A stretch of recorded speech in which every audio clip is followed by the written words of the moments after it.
Hello, welcome everyone. Thank you for joining us on this Sunday afternoon for a really important and special conversation. We are really excited to have Sarah Hurwitz back on our stage. There she is. I am Pamela Lavin, Director of Arts and Ideas and the Seattle Jewish Film Festival. It is a thrill to be kicking off our season this year with a renowned author who has been all over your Instagram if you haven't seen her. And we just wanted to kind of share a little bit about why we started this season also with Sarah and what we have coming up. If you have not received this in the mail, and if you're new and it's your first time coming to the J, you'll get one of these for the film festival. But this is our season of programs, and particularly this year, to sort of meet the moment, we have authors, thought leaders, and a lot of incredible chefs, but also workshops. Both community engagement team and the arts and ideas team have come together to build a Roots and Resilience series this year. And so you can go onto our website and look up the Roots and Resilience offerings. I wanted to mention just a few here, but I think just we all feel that coming together and how we can stay rooted in our Jewish faith, spiritual, cultural practices, our friendships and conversations can keep sustaining us, especially in these very fraught times. And so this is such an incredible message for us to begin with and hopefully feed our souls.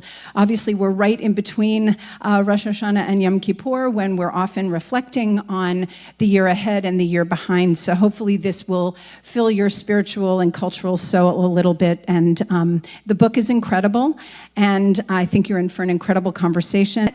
Please welcome the Obama's head chief speechwriter and now second-time author of Here All Along and As a Jew, Sarah Hurwitz. Please join her. Put your hands together.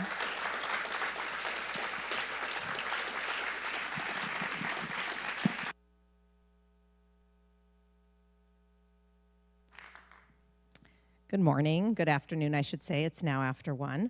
I want to thank everyone for being here, and most of all, I want to thank Sarah. As Pamela just referred to, I had this specific pleasure of speaking here on stage with Sarah. We were reminiscing that it did not feel like a year and a half ago. It felt like years ago, both I thought it was 2019, and you thought it was 2021, so. Maybe that's a sign I'm getting older too. I don't know that I don't remember all the time, but life has also thrown a lot at us in the past few years. So, and I just want to say it's also such a pleasure to have you here. For those of us who had the opportunity to meet with you a year and a half ago, it was just such a thought-provoking, real conversation. And I know as I have read your books and those I know who have had the opportunity to read or listen, you make these topics so approachable. So thank you, because it has been a wonderful way for those of us who already have some familiarity with Judaism, our heritage, and everything else, to get deeper and learn more. So thank you for making that so possible. It's a pleasure to be back. Thank you for having me again. So I'm going to start off with questions, and I think we're going to run about 40 minutes. Pamela will keep me honest on that, and then we will get into some Q&A if people have. So we'll get started, and this first one I am going to read because I think it's important to link all the incredible work Sarah has done in the past few years. So when your first book came out about 6 years ago, when she was here visiting us in 2019, in her mind, it was titled Here All Along, Finding Meaning, Spirituality, and a Deeper Connection to Life in Judaism. That's really an uplifting title, and you characterize that book as a love letter to Jewish tradition. This new book, As a Jew, reclaiming our story from those who blame, shame, and try to erase us. And it is, as the title suggests, a touch edgier than your first one. In fact, I've heard it characterized as, I can't even pronounce, polemic. Take us on the journey from that first book to this one. What inspired the shift from the love letter to being a polemic? Yeah, so I grew up maybe like some of you, where Judaism was like, 4 holidays, 2 texts, like prayer book in hand, Torah on scrolls. I didn't really understand either of them. And it was just like, hello, thank you, thank you. And just a few universal values, don't lie, cheat, steal, whatever. I walked away from it, didn't find it compelling, happened to take an Intro to Judaism class in my mid-30s and was just blown away by what I found. Like, so much wisdom about the human condition. And I thought, where has this been all my life? And so I wanted to write this first book that was really like a love letter to this tradition that I had rediscovered. But then some things changed. It was a few things. The first is that during COVID, I trained to be a hospital chaplain, just as a volunteer. And I just want to pause on the word chaplain, because when I tell people that, they're like, but you're Jewish. Like, do you have to be Christian? But like, no, I know it's a Christian word, but it's actually open to people of all faith traditions and to atheists. But it's called chaplaincy, which is a Christian word. Welcome to America, right? We live in a majority Christian country, and I really found that the training itself kind of reflected that, where I was told, like, look, prayer is, God, please heal my friend Amy, who's right here next to me and can hear me praying out loud for her as I make it up entirely and tailor it to her situation from my heart. Beautiful. Like, Jews can pray that way if they want to, but I've never seen a Jew pray for another Jew like that. I wouldn't say that's a common form of Jewish prayer, but I was told, no, that's prayer. You should pray for Jewish patients like that. I was like, ooh, I don't know. And even things like, I was beginning to realize, like, wait, I've grown up handed a bunch of keys that I thought were universal keys that would unlock all traditions, but they were really just Christian keys. So for me, I really thought, like, growing up, I just thought, like, the only form of Jewish prayer is scripted communal prayer in a synagogue. That's the only form of Jewish spiritual practice. But once I started studying Judaism, I realized, like, that's not true. Actually, I think one of the most important forms of Jewish spiritual practice is studying. It is studying our millions of pages of texts and trying to hear the voice of the divine through the voices of our ancestors who had these debates and arguments about what it means to be human. Like, that is a Jewish form of spiritual practice, but I had no idea about that. Another key, I will say, like, I always thought that, like my Christian patients in the hospital, when they read the Bible, they'd just open it up and read it. And they would be like, oh, this is so moving, this is comforting, like, it's helping me deepen my faith to read this Bible. But, like, if you read the Torah like that, it's not gonna go great for you, right? Like, it's just not, you're gonna be like, oh, wait, I'm sorry, who smote who, like, what? But that's not, we don't sit down with the Torah and read it, right? We have 2,500 years of commentary, debate, we analyze, we question, we argue. Again, like, I had this Christian key that I was trying to apply to Judaism, and I couldn't unlock it. So that was the first thing. I was like, wow, I've really been soaked in Christian ideas. Like, spirituality is body, bad, degraded, gross, spirit, beautiful, delightful. Not a Jewish idea, right? But I thought that was what you're supposed to transcend your body. That's spirituality, not Jewish spirituality. So I think that's the first thing I realized. The second thing is, about a year before October 7th, I visited a college campus. And the students started asking me how I dealt with anti-Semitism when I was in college. And I was so stunned. I was like, I didn't. Not once, ever. And they didn't believe me. Like, they were so shocked. And I was like, wait a second. That was interesting. Like, something was clearly happening here. And I also read Dara Horn's book, People Love Dead Jews. Excellent book, highly recommend. Really radicalized me. And I began to really start thinking a lot about, the question I'd asked joyfully, like, where had Judaism been all my life? I was like, no, really. Why had I seen so little of Jewish tradition growing up? I also began to really think about my Jewish identity for most of my life, which was this very embarrassed and apologetic identity of, I'm Jewish, but not that Jewish. I'm not that. I'm just a cultural Jew. Which, by the way, if you are Jewish because of your connection to Jewish culture, to history, literature, language, art, food, Israel, that's amazing. Like, what a powerful way to be Jewish. I didn't know about any of that. Or I said, like, social justice is my Judaism. Also, if you are someone who really knows what Judaism says about social justice and devotes your life to bearing that out, like, that's a gorgeous way to be Jewish. I knew nothing about what Judaism said about social justice. Or I'd be like, well, I remember the Holocaust.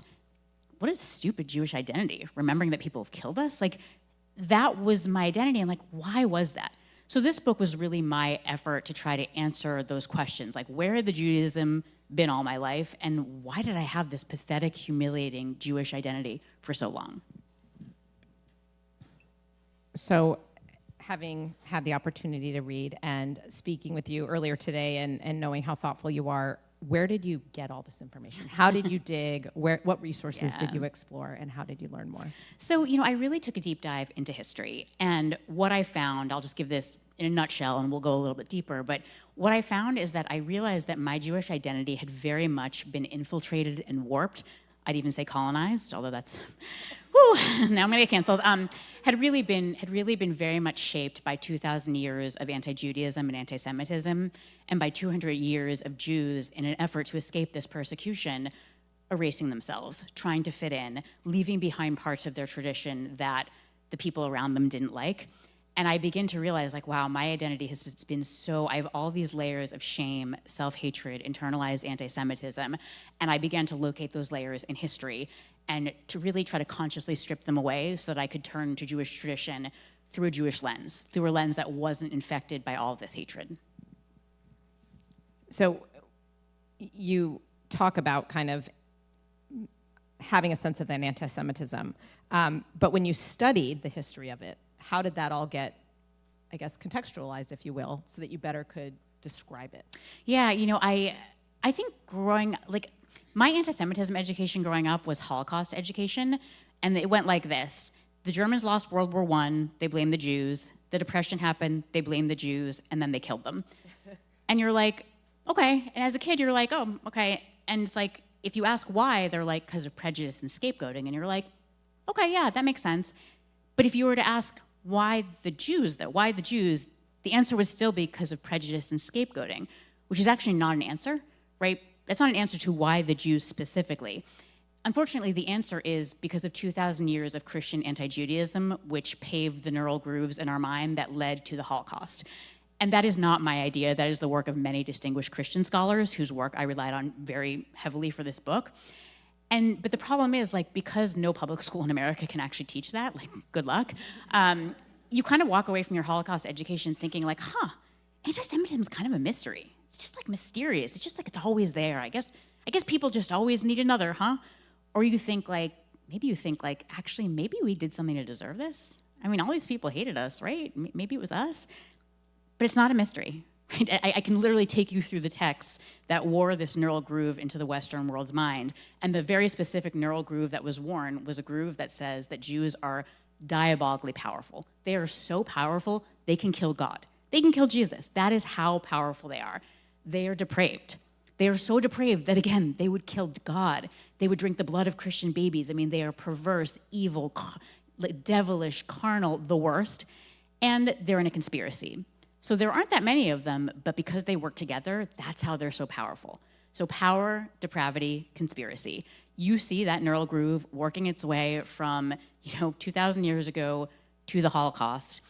And I will tell you, in the Muslim world, you have a different kind of anti-Semitism, which is the sense that Jews and Christians are kind of second-class citizens, but they're like a protected class of citizens. They're much better than pagans. So it's sort of like a Jim Crow situation, right? They're kind of they're poorly treated, but they weren't, not as many of them were massacred as they were in the Christian world.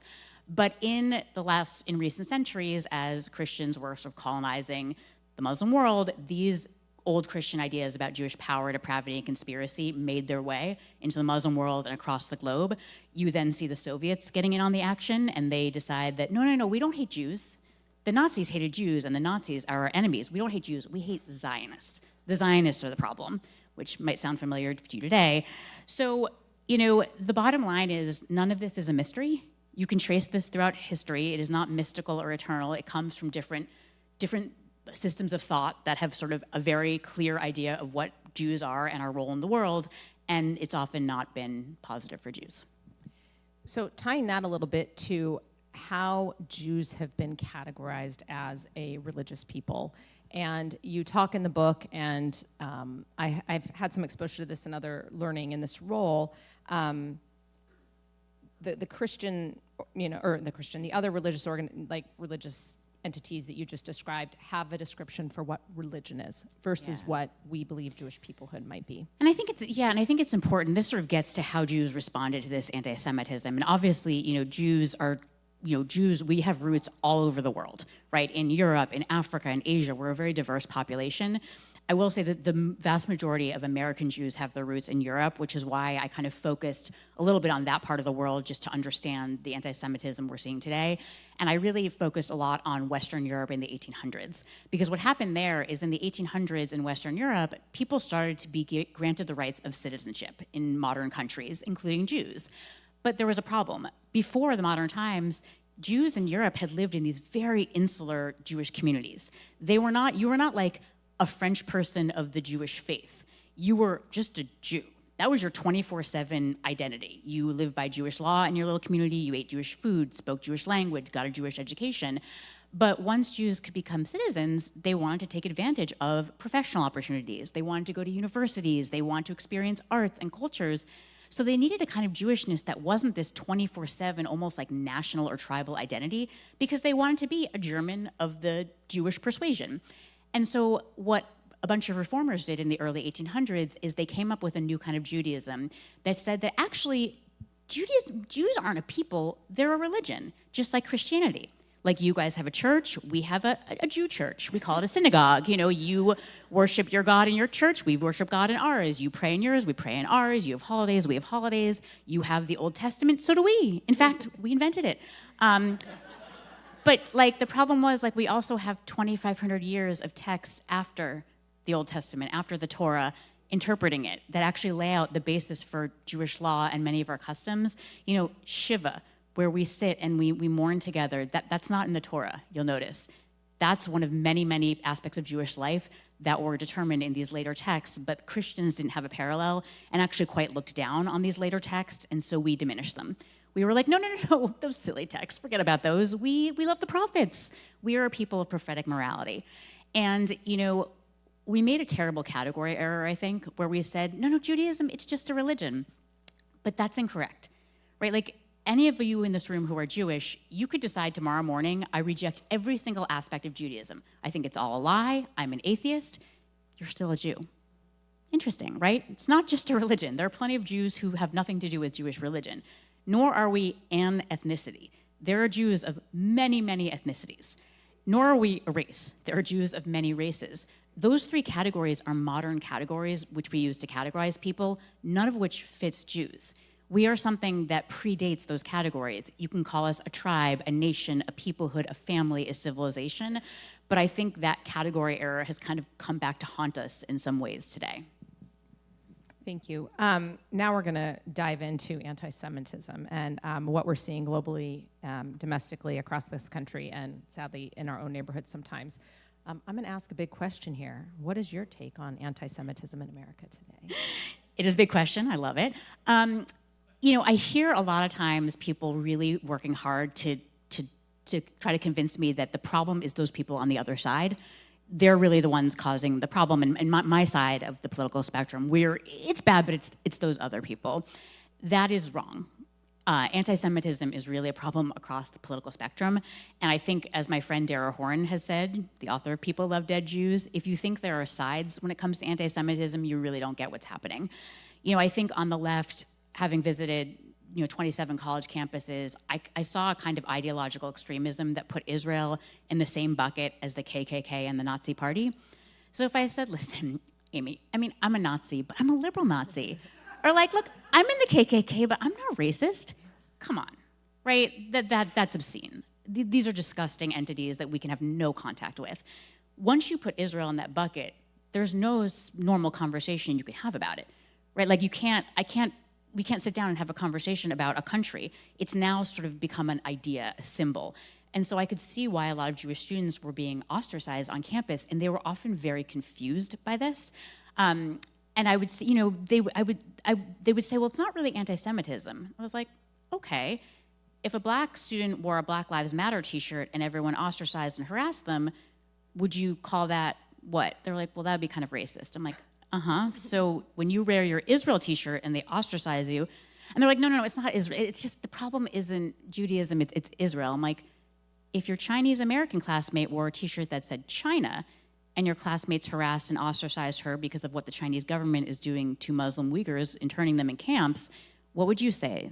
They're like, well, that's kind of racist, because obviously she doesn't agree with that. I was like, are we getting there? Like, okay, interesting. That was what I saw on the left. That I would characterize that as more left-wing anti-Semitism, but there is plenty of anti-Semitism on the right. When you have a populist movement that says a small group of very powerful, depraved elites are in a conspiracy to harm you and your family, they're trying to make your kids trans and force you to be vaccinated. Do you hear those words? Powerful, depraved elites in a conspiracy. Okay, the leap between elites and Jews is like a millimeter, and Tucker Carlson's made it. They're making that leap. That is the very structure of that structure of that populism. It's the same structure as anti-Semitism, and people are making that leap. I would also argue, a lot of things that are being done ostensibly to help us are really setting the precedent to very badly hurt us. When you are ostensibly fighting campus anti-Semitism, which you will find no one angrier about campus anti-Semitism than me, but when you are fighting it with these very heavy-handed tactics of defunding schools and cracking down on free speech, you have to realize that that sets a precedent for a president 5 or 10 years from now who's on the other side of the aisle, who says, you know what, I think actually Israel is a terrorist entity, and all of these Hillels, which are Zionists, they're terrorist entities, so we're going to defund any school that has an active Hillel. What's the problem? This is what we're doing. This is this precedent of people in power who can kind of do whatever they want. It might feel good when they're doing things that you think you want now, but keep in mind that can turn very fast, and anything done to us anything done for us can then be done to us once there are no procedural guardrails, once the rule of law and democracy break down, and it's all about what someone in power feels. That generally doesn't go well for Jews. So this is something that we are seeing across the political spectrum, and it really worries me. Yes, I think terrifies many. Are there any things you want to add about specific frameworks for what you're seeing beyond that kind of triad of words that you... Yeah, so I think this what we're seeing is a very confusing kind of anti-Semitism, and I'm going to offer 3 frameworks to help us understand it. The first one is political versus social anti-Semitism. This is a scholar, Bernard Harrison, who's come up with this. We often think of anti-Semitism as kind of a personal social prejudice, like, I don't like Jews because they are fill in the blank, cheap, crass, whatever. I don't want one in my club. I don't want one to marry my daughter. That kind of anti-Semitism still exists. I wouldn't say that it's really what we're seeing today. What we're seeing today is anti-Semitism as a kind of political conspiracy theory that says that we, the majority, are engaged in this grand moral project, and the only thing stopping us are the Jews. So 2,000 years ago, it was we, the Christians, are Christianizing the Roman Empire. The only thing stopping us, these Jews who won't convert. Centuries later, it was we, the communists, are bringing about the revolution, the brotherhood of man. Who's stopping us? These capitalist Jews. A couple centuries later, it was we in Germany are bringing about the great racially pure Aryan fatherland. Who is stopping us? These racially inferior, race-polluting Jews. Today, you see this on both the right and the left. On the right, it is we, white Christians, are bringing back white Christian civilization to America. Who is stopping us? These Jews who are importing black and brown immigrants to replace white Americans. I don't know whether this is more racist or more anti-Semitic, but it is this insane, ugly conspiracy theory called the Great Replacement Theory. Tucker Carlson, big leader on this one, that you see on the far right. On the far left, you see we are doing this grand moral project of social justice. We are doing this project of anti-racism and anti-colonialism. Guess what's stopping us? These racist, colonialist Zionists, polite word for Jews.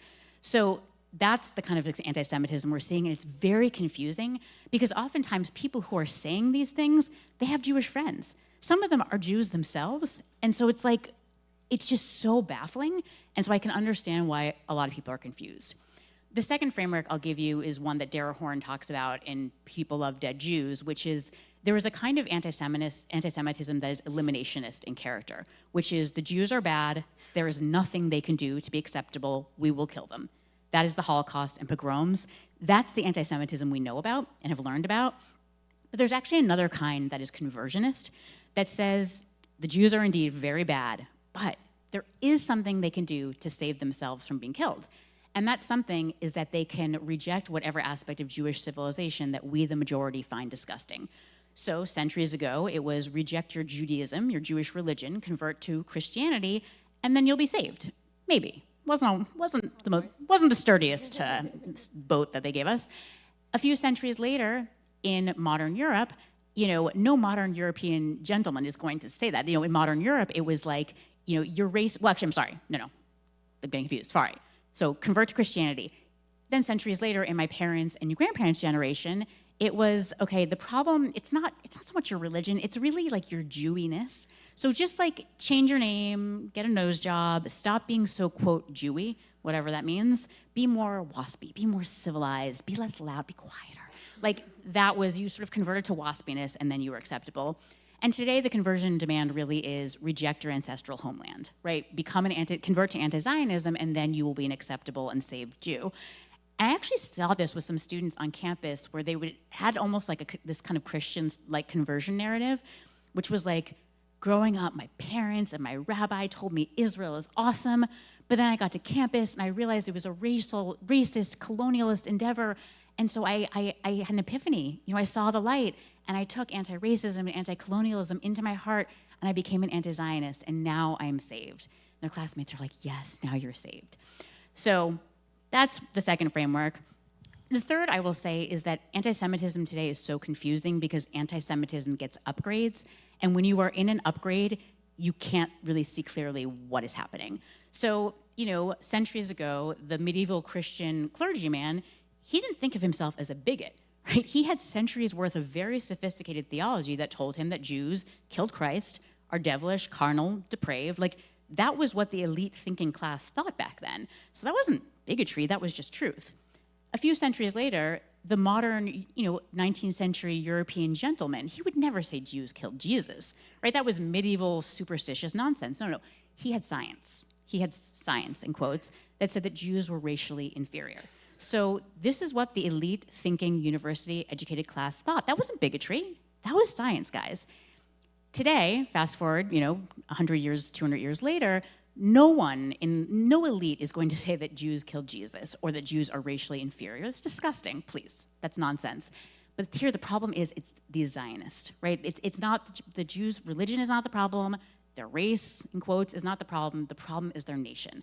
And it's very sophisticated sounding. The post-colonialist, post-structural theory of the postmodern, I don't understand the names of these courses that these kids are taking on campus, but this is what the elite sophisticated thinking class are saying now, and it doesn't sound like bigotry.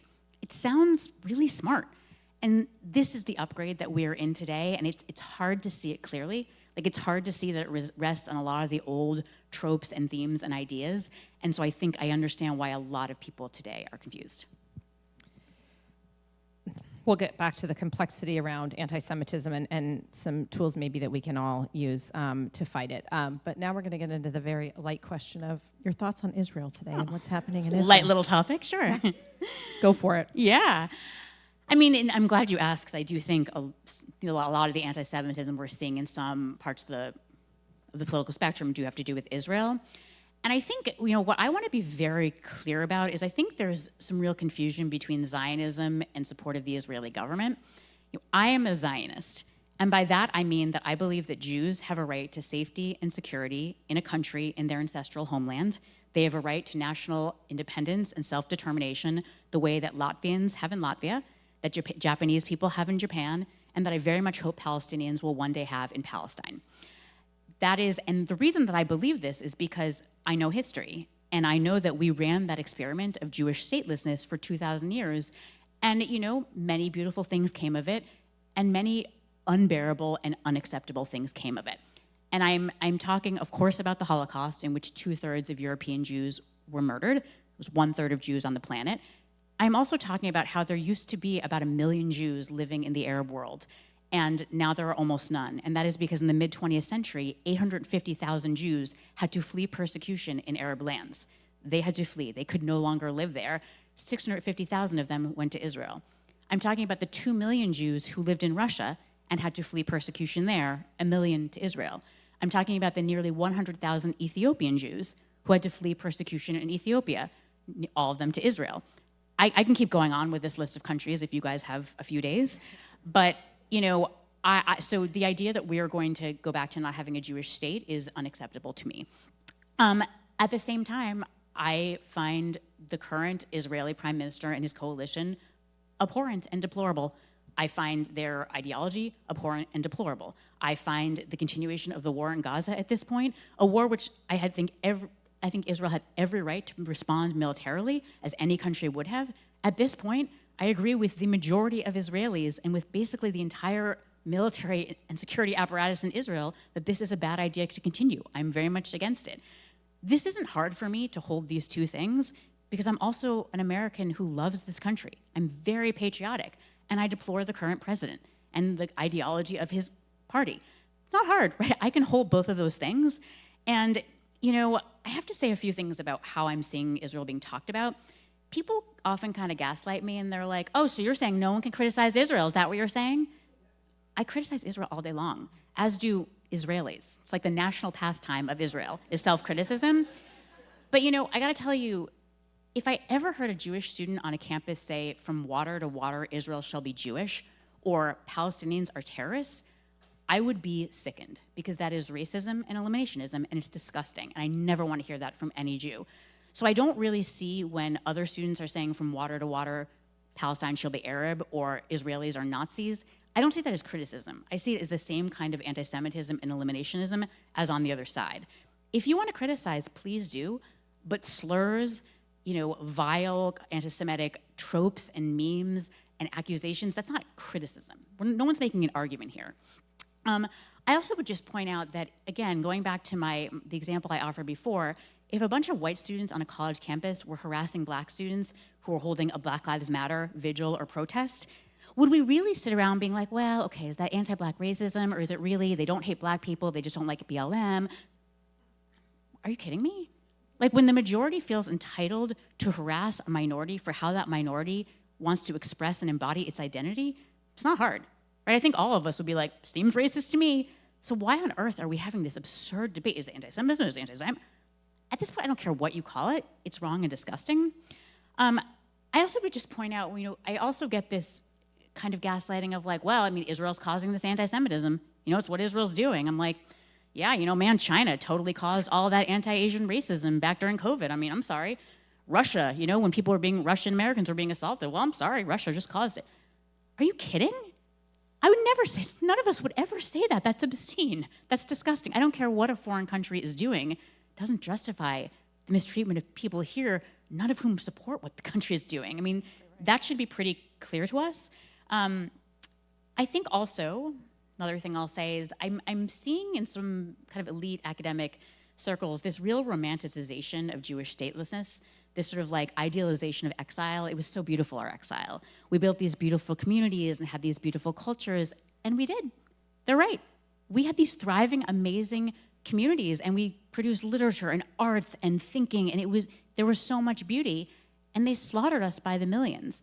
And the idea that like somehow that was a worthwhile price to pay for our gorgeous literature is so obscene to me. These people would never say this about any other minority, and I find it like Jews have bodies.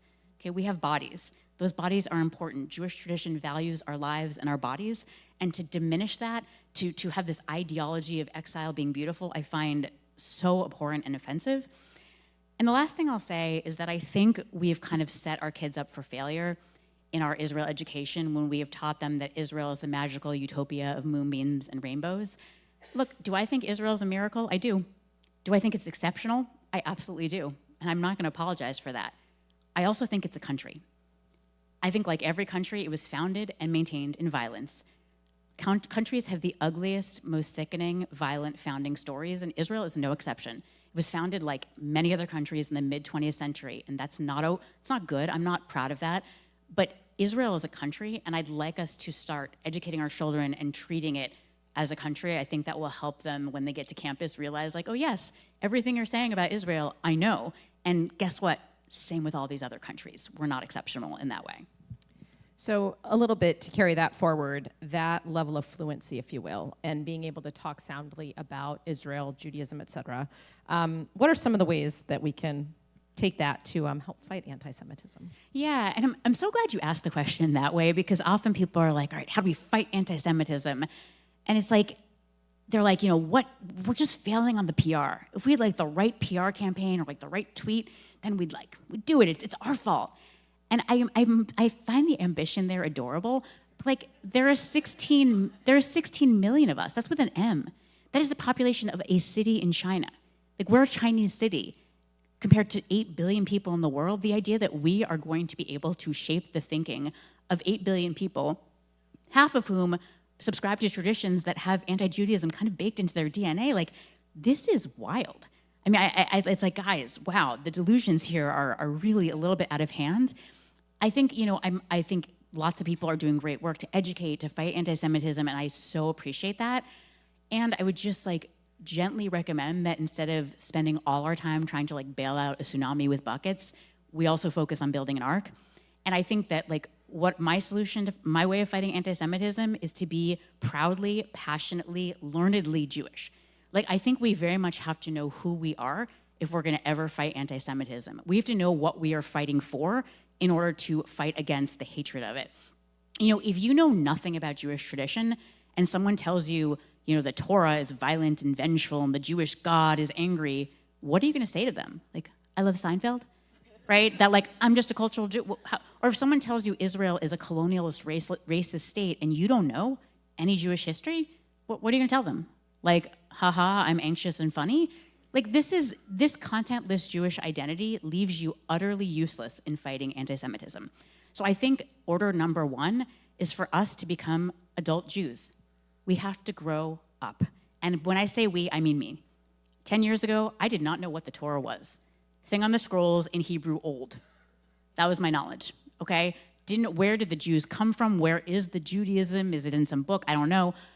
I had to grow up. I had to do some learning. I had to take an intro class. I had to read some intro books. Nobody has to become a great scholar or a rabbi. We all have time to read a few books. We do. Jews read a lot of books. You can read a few intro books about Judaism, I promise you. We need to know the basics of history, the basics of our texts and traditions, so that then we can turn and we can say, like, this is what I'm fighting for, and actually what you're saying is wrong, and here's why. And even if I can't convince you, that's okay, because I am living proudly and passionately as an inspired Jew. And by the way, millions of different ways to live as a Jew. I'm not here to tell anyone how to be Jewish. There are Jews of every denomination and no denomination at all who are living powerful, engaged Jewish lives. But one way to live as a Jew that I don't think is good is to be contentless. That is the one thing. I do not think that's a good way to be a Jew. I think you gotta know who Jews are, what we're about, and then I think that will actually both help you fight anti-Semitism, but even if it doesn't, it'll help you lead a more worthy life.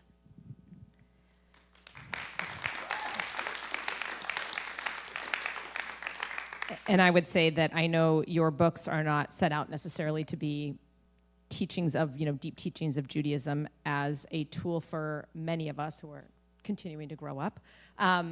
Me too. Yeah. I'm continuing to grow up. They provide really great foundations. And again, through this book, there's a lot of relatively modern history that starts to help remind us why we are in the situation. Which I had to learn for myself, yes. Right? Like my books, just to be really transparent, like my books are me growing up. So I'm not asking people to do anything that I haven't done. Very true, and they're very accessible, so I appreciate that for so many of us. So in your book, you quote Dara Horn, your friend and the author, who wrote, "Judaism has always been uncool, going back to its origins as the planet's only monotheism. Uncoolness is pretty much Judaism's brand." I mean, how could we not be proud of that? And you urge us to remain uncool Jews. What exactly does that mean, and why is it so important? So, a while ago, maybe a couple of years ago, I read an article about a Supreme Court case, and it involved a football coach doing Christian prayers on the 50-yard line, I believe. Oh, it was here? Well, just west of us crazy. Here in Washington State. I didn't remember that. Oh, so yes. Fascinating. And, this Jewish kid was excluded, which is horrible, and the court decided in favor of the coach. Yep. And I remember my first reaction was, good. And then I was like, no, not good. That's unacceptable. I don't want that Jewish kid feeling left out. Or, by the way, a Muslim kid or a Jehovah's Witness kid or an atheist. Like, that's appalling, right? It's not good. So why did I have that reaction? And there was something about realizing that, like, here in America, we have focused so much on trying to be as comfortable as possible, right? On trying to fit in, trying to have as little friction as we can as Jews. And I think, and that's good, I want Jews and I want everyone to feel totally welcome in America. No one is a guest at the table of America. It is all of our table. And that kid was being made to feel on that football field like a guest. Unacceptable.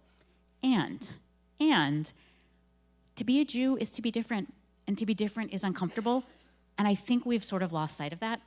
Like, our difference has been one of the great things we've brought to this world, dating back from when we injected the idea of monotheism into the world, when we injected the idea that every human being is created in the image of the divine, meaning we are all infinitely worthy.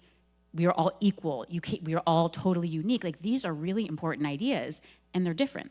And I think today, Judaism has so much countercultural wisdom that most of us don't really know about, because like we tried to be Christians a while ago, and when we got rid of that 2,500 years of, it's there, right? This wisdom is in that 2,500 years of commentary, debate, argument that we ditched because the Christians didn't like it. If we reclaim that, well, we'll discover a few things. I'll give you a few examples. Number one, we have a terrible polarized discourse today where, people are like, my truth, your truth is bad. Judaism demands that we hold opposing truths. It demands we operate in polarity. Our Torah tells us, love the stranger, welcome the stranger, you care for that stranger, care for the non-Jew, care for the person who is not part of your group. It also tells us, never forget Amalek. The Amalekites were a tribe that attacked the Israelites from behind, and there is a particular abhorrence of them in Jewish tradition. So we're being told, remember, people want to kill you. So love the stranger, but also remember the stranger might hate you. You have to hold both those poles. Clinging to one of them is not Jewish. We're told, this is kind of a sexist example, but it's helpful. Ancient rabbis were debating, you're supposed to praise a bride on her wedding night, but what if you don't think she's beautiful? So sexist, I know, it's awful. But the point is good, that you see them wrestling where they're like, well, you don't want to lie, but you also don't want to be unkind. So two poles, honesty, kindness. You're holding them both. The second piece of countercultural wisdom is our Jewish moral vision. That old anti-Semitic lie that says that while Christianity is about love, Judaism is about needy, weedy, nitpicky laws, legalistic. Actually, those weeds are where we articulate a very high bar for love and teach ourselves to meet it. So I'll give you some examples. We're told that if you go into a store and you have no intention of buying anything, don't ask the shopkeeper for the price of an item, right? You get their hopes up unfairly. You waste their time. We're also told that if you've loaned money to someone and a few weeks later you happen to see them coming down the street towards you and they're still really struggling and can't afford to pay you back, you should actually turn around and walk the other way so you don't run into them. Now you could say like, oh, that's so legalistic and nitpicky. Why do you need these weedy little scenarios? And by the way, those 2,500 years are filled with scenario after this person and this particular scenario and this thing and this. And what they're trying to do, though, is our ancient rabbis are trying to inculcate this exquisite sensitivity to the needs and dignity and humanity of this particular person in front of us. It's saying you stop and you see that shopkeeper. You put yourself in that person's shoes. You see that financially struggling person. You see them clearly. It's like going to the eye doctor when they click the vision machine to make your vision crisper and crisper. That is Jewish moral and ethical law. And that is so counter to what we see in the modern secular world, which is, no. You don't just see individual people. You divide people up into two crude and dehumanizing categories, right? Oppressor, oppressed, powerful, powerless, and then you hate or love them accordingly. Done. Which is clicking the vision machine backward until everything is so blurry that all you see are these two blobs. And the final thing I'll say is that we live at a time where we are so repulsed by things like aging, illness, death, dying, grief. We want nothing to do with this. The secular world tells us like, ugh, gross. Like hospitals are creepy. Dead people are scary. People who are mourning, oh God, they make us so uncomfortable. Like, nah, send some flowers, maybe send a text, but like run like hell from those spaces. Whereas what Jewish tradition tells us the exact opposite. It says, no, you run like hell to those spaces. You get your butt to that hospital bedside and you sit with that person. You get your butt to that shiva, to that funeral. You wash and prepare that body for burial with members of your community.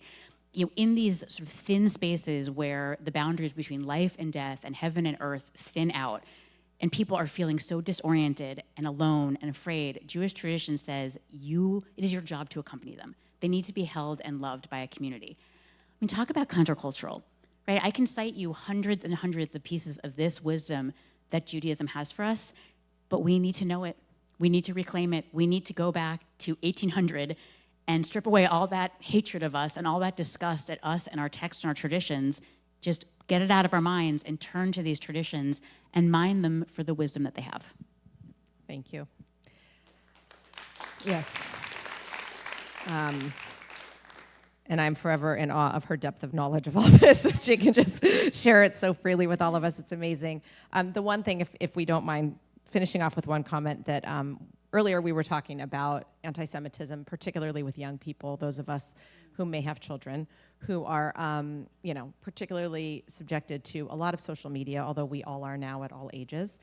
So I thought maybe if you don't mind sharing some support and confidence for people who struggle. I mean, this is like the number one thing that people say to me, where someone will be like, I did everything I could. Like I sent them to Hebrew school or day school. We belonged to a synagogue. We had Shabbat dinner. I love being Jewish. I tried to make them proud. And then they came home from college and they're telling me that Israel is a Nazi state and shouldn't exist. Like, what did I do wrong? And I just want to hug them and be like, they have a phone. That's what happens. They have a phone. And if you think that all those beautiful Shabbat dinners, if you think you can compete with those algorithms that are designed to warp our brains, that are designed to play on our basest, most horrifying impulses, that are populated by global people. Like, keep in mind, this social media is global, and there are billions of people who are not our biggest fans, and they're all on social media. So your child's brain is being so warped by this phone, and it's very, very hard to compete with that. And Van Jones, the CNN commentator, he is so brilliant about this. Like, he said, like, listen, I have said on social media, I'm a Zionist. I follow the ADL. Like I should be getting a certain set of things. He's like, but see, Instagram knows I'm a black man. And what they give me are like, Gaza tragedy, Gaza tragedy, Gaza tragedy, P. Diddy, Gaza tragedy. And he's like, that's what they're feeding me. And I just thought, man, like, that is really sobering, right? Like, our social media algorithms are really warping our brains. So I think that, like, first of all, please stop blaming yourself, right? I think there's so much blame and shame going on. I think the second thing is, like, your kid is getting so much information. Like, they are armed with tons of information. Some of it is true, some of it's not. None of it has any context or, like, coherence. But it's so you actually also need to be armed with information. And by you, again, I mean me. I had to sit down, I had to study the history of Israel, which I had not done. And in my book, I'm very clear that I thought I was gonna find something I wouldn't be able to defend. Like, I was scared to do this, but I did this work for you. You don't have to read all the massive history books I read. I have a chapter on Israel's history, and I have another chapter on anti-Zionism. Like, I think that just kind of giving your kids, they're gonna give you all the things that they've learned. You can say, like, okay, I appreciate that. Now will you read it's 40 pages. Will you read this and can we talk about it? Right? If they're going to present you information, can you present them information, and can you educate yourself so that you can listen to them respectfully? And look, the things they're saying they're not talking about aliens kidnapping people. They're talking about a very real tragedy in Gaza right now, one that I'm anguished by. And so I think actually we should really respect what is upsetting them. They're talking about violence, Jewish terrorism in the West Bank, which I am anguished by. They're talking about a government, which I am anguished by. Like, we can listen to them, but they have no context, and they have no sense that actually there is another side to this that has engaged in 80 years of relentless violence because they see Jews as colonizers, and actually committing violence against colonizers is pretty effective because they have a colony to go back to. They're gonna leave. They don't wanna be slaughtered. They actually would rather just go back to France or England and not be killed. Jews have nowhere to go back to. So unfortunately, this mistaken anti-colonial identity has resulted in decades of senseless violence. And oftentimes, I think our young people don't realize that. And I think that they've often been bathed in an ideology that says powerless equals morally good no matter what. And I think that they are, look, we as Jews have power now. I want to overstate that, but we have a state, we have nuclear weapons, we have an army. So that comes with responsibility and complexity. Right? It's a lot easier to be the helpless, blameless, innocent victim because that is what is extolled and, lionized today. We all want to be the victims because victims get attention and love and they're blameless. And, that yearning for the innocents that got us slaughtered, you really only see it in America where we've been generally pretty safe. It's a real mark of privilege. So our young people are incredibly privileged, and because they don't really know history, I don't think they realize that. So I think if we can play a role in educating ourselves and then, lovingly, respectfully trying to educate them, screaming at them, blaming, shaming. It's hard to resist because it's so annoying, but it doesn't help, right? They're our kids and we love them, and it's our job to teach them. Thank you. So again, fluency in what we need to know is the key. So with that, I'm gonna invite everyone to thank Sarah for her incredible words, and then we're going to Thank move you. into a Q&A. So Pamela now has a microphone and can circulate in the room. Oh, we have a couple questions throughout here. And because we're recording this, please speak into the microphone. Here's one. Thank you, Sarah. Do you ever fear or worry that as diaspora Jews, if we criticize the existing Israeli government, that we simply provide more fuel to people outside of Israel to say, hey, look, the Jews don't even like Israel? Yes, I do, and I've actually always been a fan of the keep the criticism internal. Do not just keep it internal. Let's not be publicly criticizing. That's been my view for a long time. I'm now beginning for the first time to reevaluate that, and I'm still not sure because I am absolutely terrified about exactly what you're worried about, that you give an inch and they take 1,000 miles. But I think the problem is, and the reason I've started to rethink this is because a young person recently said to me, well, Sarah, you have to understand that Zionism means being pro-Bibi, Ben-Gvir, Smotrich, and occupation. That's Zionism. And I got very huffy. I was like, how dare you? That is wrong. You don't know what you're talking about. On and on. But then I thought, well, if our position is no daylight, if our position is no criticism, then why would they think that that's not Zionism? Implicitly, we're saying this is Zionism. This is what it means. This is it. This is Zionism. And I'm beginning to worry that the cost of not criticizing might possibly outweigh the cost of criticizing, but I'm not sure. And actually, my instinct is to still kind of keep it internal now, and that's certainly my approach. This is an internal audience. I'm not saying this on Morning Joe, right? I think I have a different approach externally, but I'm beginning, and I'm not sure. I'm wrestling with it right now, but what I'm worried about is we are losing an entire generation for whom Zionism is this, and we're never going to say it's not this, so then what are we saying? And if the choice is Bibi, Ben-Gvir, Smotrich, or Peter Beinart and anti-Zionism, can you blame them? If those are their only two choices, as opposed to the choice I want to give, which is, I am a Zionist. Here's what that is. Here's why that is critically important. I don't stand for this government, just like I'm an American who doesn't stand for Trump. If we can articulate that middle position, but I'm not sure we can. So I don't know. I don't know if you can hear me as a bit of a follow-up. Sometimes if you look at the other position, what if we constantly were to see perhaps Israelis simply viewing the United States as all Trump level? And they do. So this is We're going to move on to the next Okay. question after this. Go ahead. Mine's a bit of a twofer. Your past life in politics. Since your outspokenness on Zionism, have you been alienated by any former colleagues or friends in that world? And also, how often do you speak in non-Jewish spaces, and how well received or not received are you? So people forget the Obama administration ended in 2017, and the real crazy started after that. So my colleagues were normie Democrats, right? There wasn't anti-Zionism in that administration. I just, when people have asked me this as if my colleagues were these kind of rabid left-wingers, and they just weren't. This has been, I think, very much a post-2020-21 phenomenon. So my colleagues have been really proud of me in my new book. A lot of them are out there extolling it. A lot of them are posting about it. I think about, Obama signed a 10-year MOU with, I think the highest amount of funding for Israel of any president. It just wasn't, Israel was not a negative thing in the Obama administration. And so I think, this is much more of a recent phenomenon. So my colleagues and I are still, they seem to kind of agree with me. The second question, I don't speak in non-Jewish spaces because, I could speak at bookstores, but so 20 people would show up, 9 of whom want to accuse me of genocide, and I sell 3 books. This just doesn't seem like a great move. And they have no security, which I don't feel safe. I'm just being totally honest.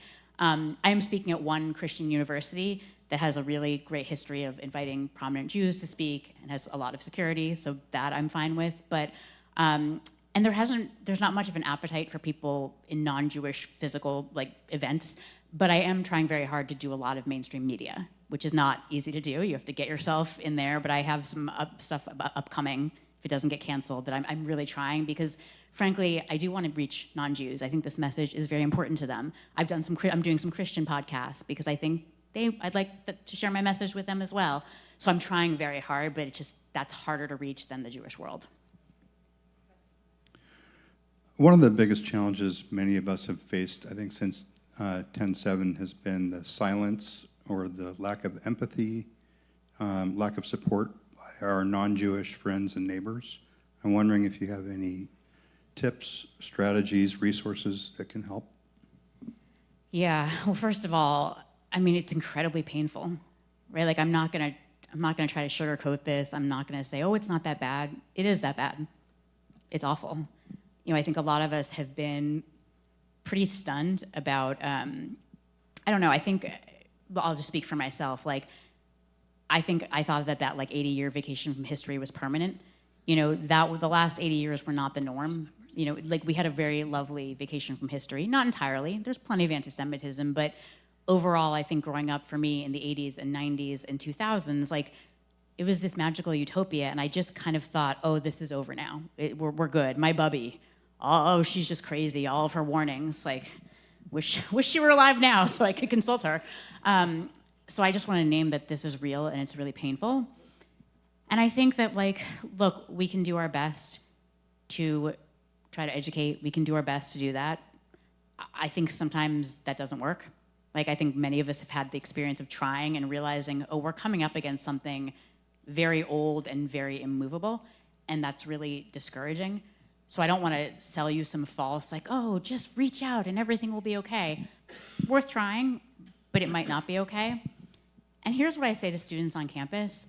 You know, if the Climate Club and the Reproductive Rights Club and the Criminal Justice Club, if they all have these no Zionists allowed policies, not written in their bylaws, but in how they treat you, you know, it's worth reaching out. It's worth trying to have a conversation. But if they won't have a conversation because that would be normalizing Zionists, these are all real things I've heard, then you know what? It's a free country. Start your own club, right? Start your own climate club, and you make that club welcoming and inclusive to anyone, not just Jews, anyone who cares about climate, of any background. And you say, the only thing we're talking about in this club is climate change. That's it. And you make that club the best club the campus has ever seen.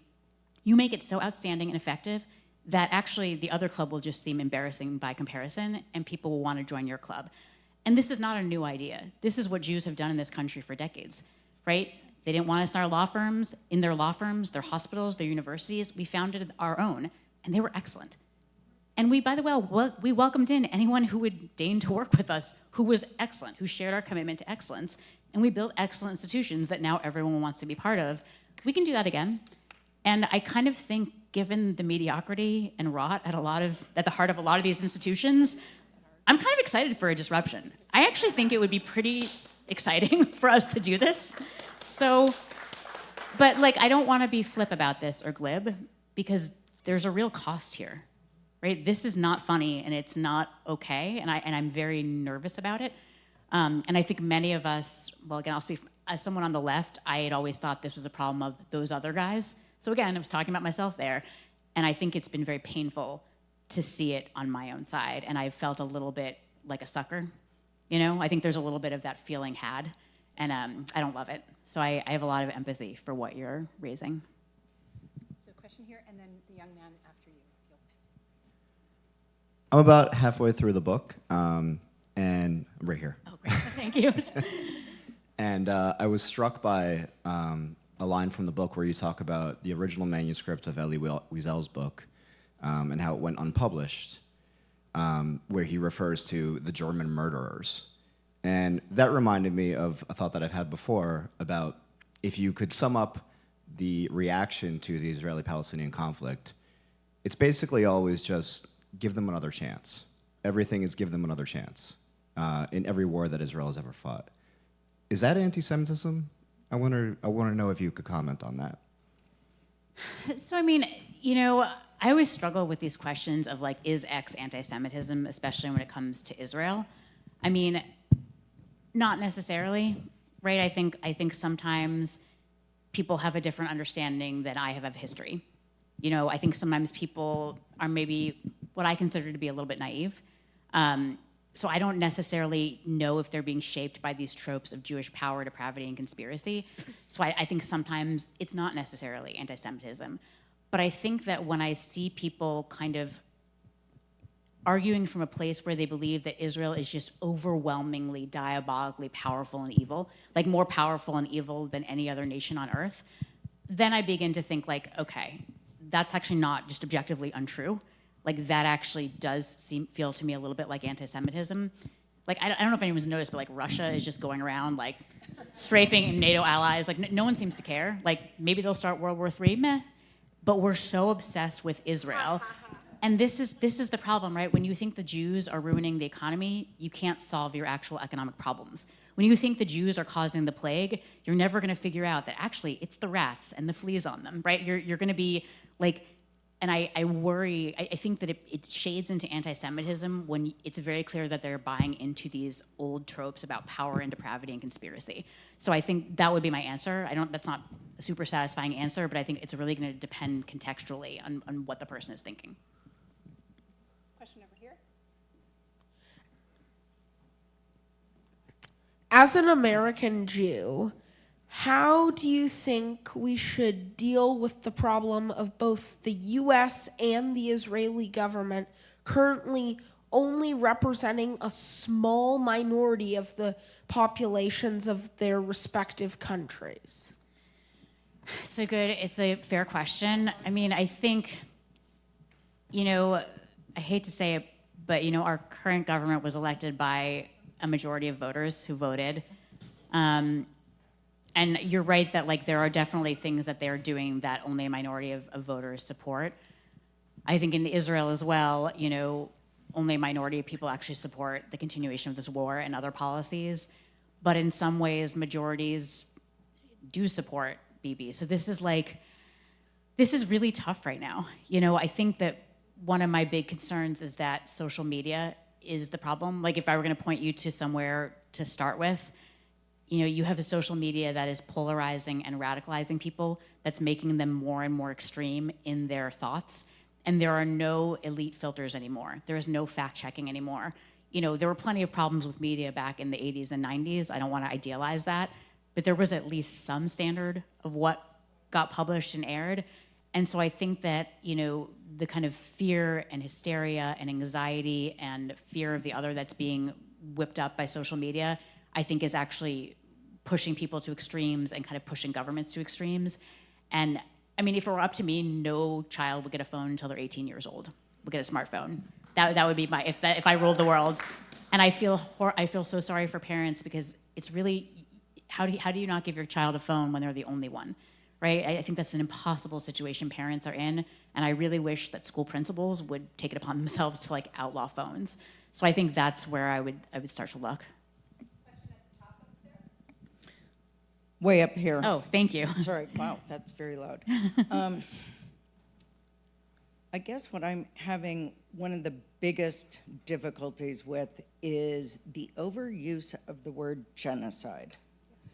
Because most people, unless you're a student of genocide, don't understand the meaning, the definition, the legality of genocide. And so when I get the pushback, oh, well, Israel's committing genocide against Gaza. And I'm like, well, no. And it's even the same. I sort of feel like it's the same thing when they say, oh, the Palestinians. So are you lumping Hamas in with the Palestinians? Are we talking about Hamas and Palestinians? Hamas or Palestinians? I feel like I just want to put a dictionary out for how do you talk about this? Yeah, I share the frustration because, the word genocide is being thrown around as if it simply means a lot of people dying, in which case the US would definitely be guilty of genocide in Iraq and Afghanistan. I mean, if that's really all it means, then, it becomes largely meaningless actually as the worst crime. I think it's very important when people start talking about that to say, like, actually, this does have a legal definition. here are the things that need to be proven for this legal definition to apply to a certain situation. And if you'd like to have an argument about that, if you'd like to make a claim that Israel does meet this standard, please go ahead, and then I will make a claim that it does not, and we can have a conversation. But I think if people just want to scream the word genocide over and over again, I'm not going to engage in a conversation with that, because that's not criticism. That's just an accusation, right? That's just a slur at some point. And I will say, like, it's very smart what they're doing.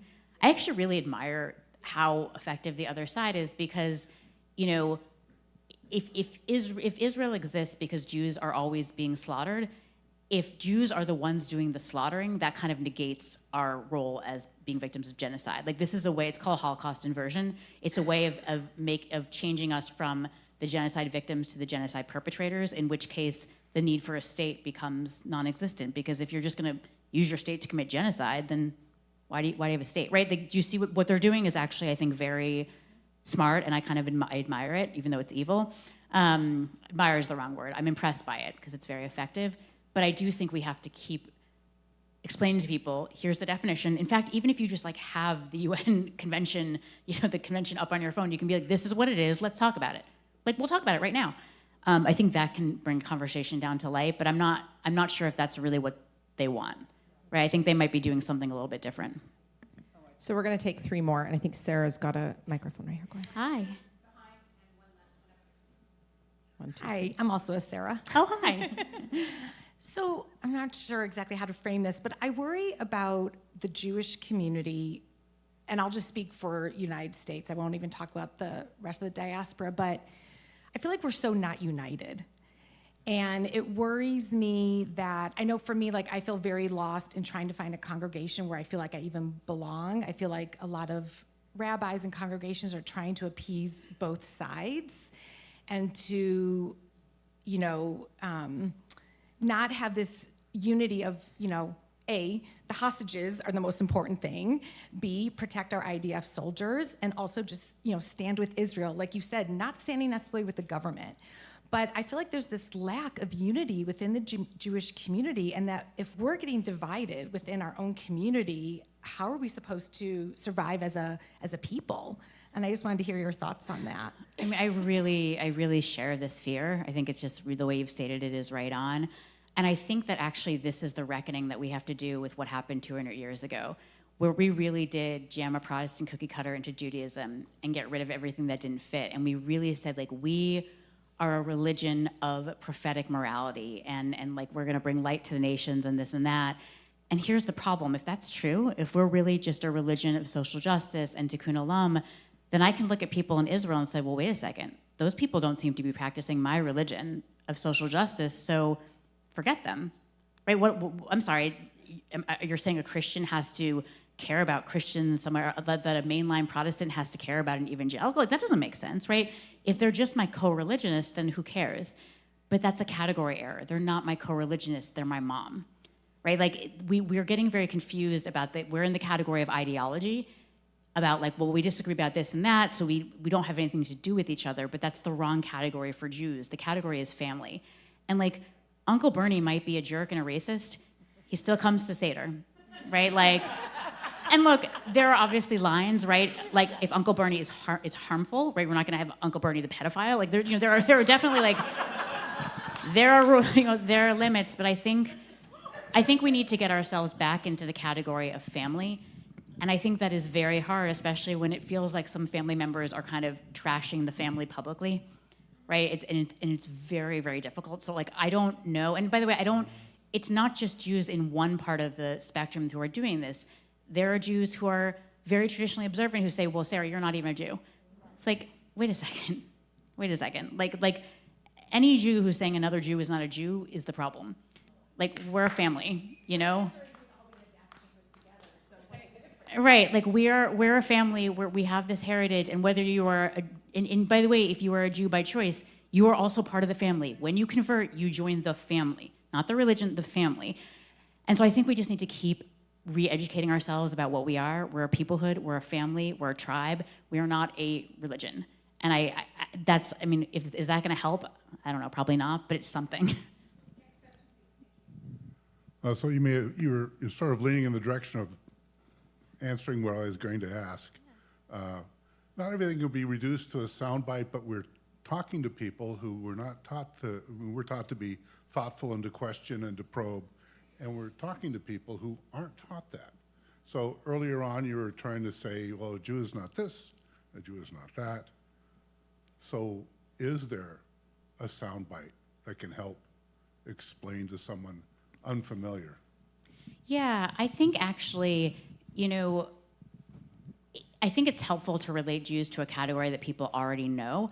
And I know you can get into trouble doing this, but like in a way, Jews are like an indigenous people, right? Like you know, I think people understand that the indigenous peoples of America are not, they're not a religion or a race or ethnicity. Like they understand the concept of tribes. They understand the concept of nations.